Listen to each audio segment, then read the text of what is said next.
Congressman Gus Bilirakis. I represent Florida's 12th Congressional District.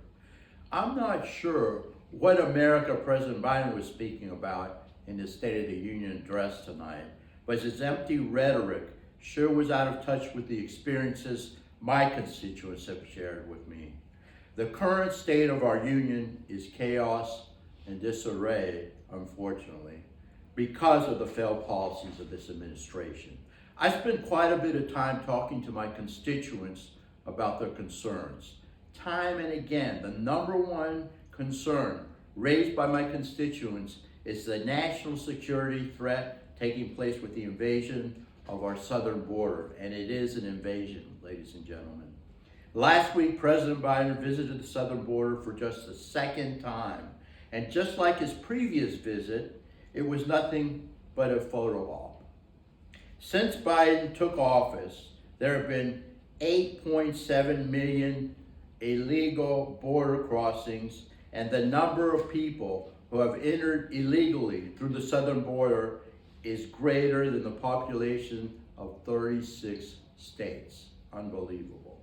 Hundreds of these individuals have been on terror watch lists, and since October, more than 20,000 of them have been Chinese nationals.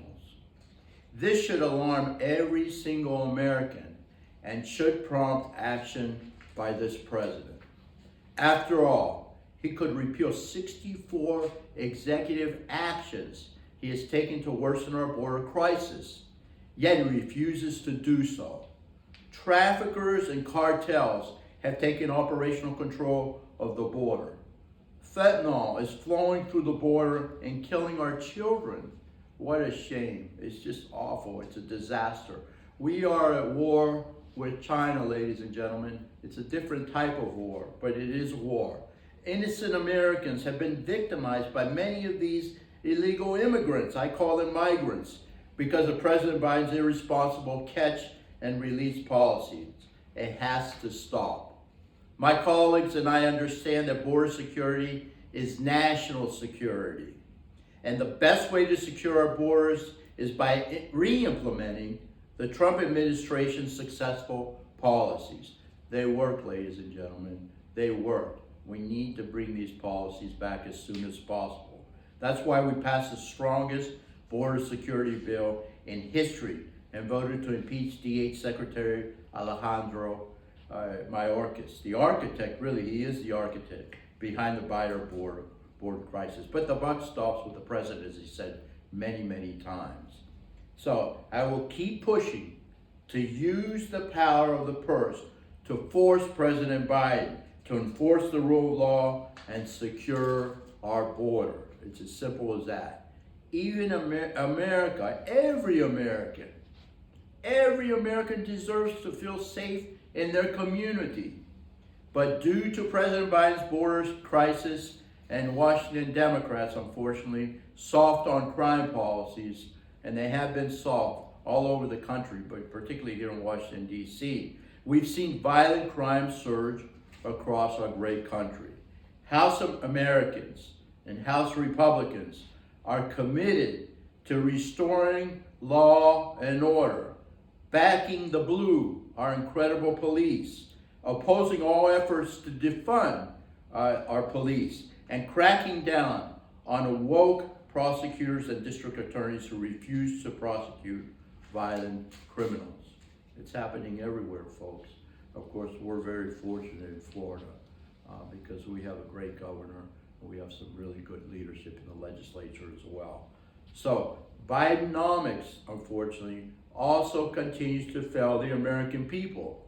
Since President Biden took office, prices of everyday goods have risen 17.9%. Biden inflation is costing Americans an extra $1,019 a month compared to 3 years ago.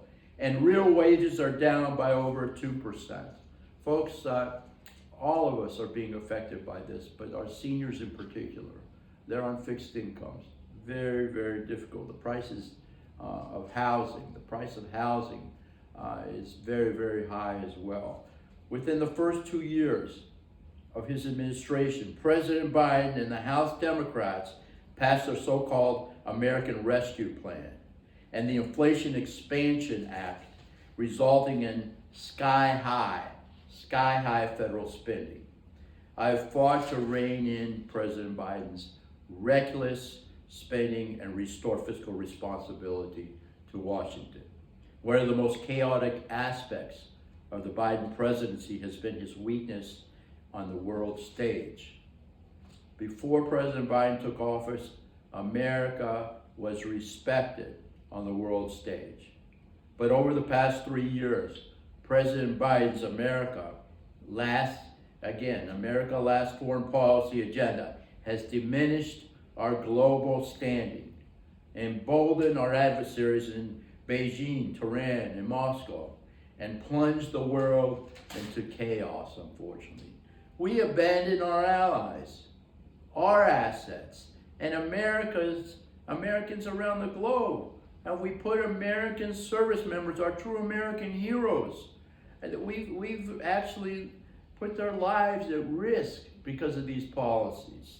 As a result, we've seen significant rise in aggression against American interests and against our allies, unfortunately.